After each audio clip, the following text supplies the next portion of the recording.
નમસ્કાર, આપ જોઈ રહ્યા છો નેશન પ્લસ ન્યૂઝ. હું છું આપની સાથે હેતર ગોયલ.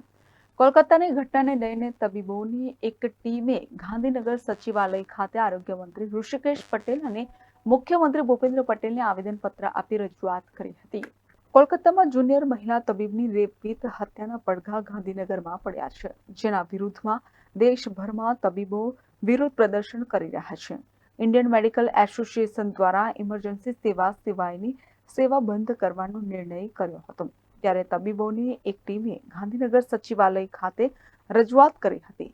તબીબોએ આરોગ્ય મંત્રી ઋષિકેશ પટેલ અને મુખ્યમંત્રી ભૂપેન્દ્ર પટેલને આવેદનપત્ર આપી રજૂઆત કરી હતી. તેમને ડોક્ટરોની સુવિધા અને સુરક્ષામાં વધારો કરવાની માંગ છે.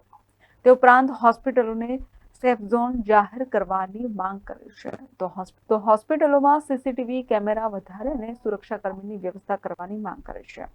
ડોક્ટર મોના દેસાઈ છું. હું અમદાવાદ મેડિકલ એસોસિએશનના પૂર્વ પ્રમુખ છું અને ઇન્ડિયન મેડિકલ એસોસિએશનના ફાઇનાન્સ કમિટીના નેશનલ ચેરપર્સન છું.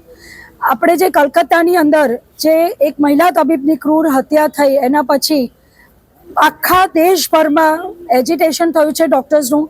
ઇન્ડિયન મેડિકલ એસોસિએશને એક દિવસીય જે નોન ઇમરજન્સી સેવાઓ છે એ બંધ કરવા માટેનું એલાન કર્યું અને અમે આજે અહીંયા આગળ એટલા માટે આવ્યા છે કે અમે હેલ્થ મિનિસ્ટર શ્રી ઋષિકેશભાઈને અને આપણા ઓનરેબલ ચીફ મિનિસ્ટર શ્રી ભૂપેન્દ્રભાઈને અમે એક મેમોરેન્ડમ આપ્યું છે કે તમે ડૉક્ટરોની સુરક્ષા માટેની જે સુવિધાઓ છે એમાં વધારો કરો, હોસ્પિટલોને એક સેફ ઝોન તરીકે જાહેર કરો, જેથી ત્યાં વધારે સીસીટીવી કેમેરાઝ લાગે, વધારે સુરક્ષા કર્મીઓ હોય અને કોઈ પણ તબીબ હોય એ એકદમ પોતાના મનમાં એક ડર રાખ્યા વગર સુરક્ષિત વાતાવરણમાં કામ કરી શકે.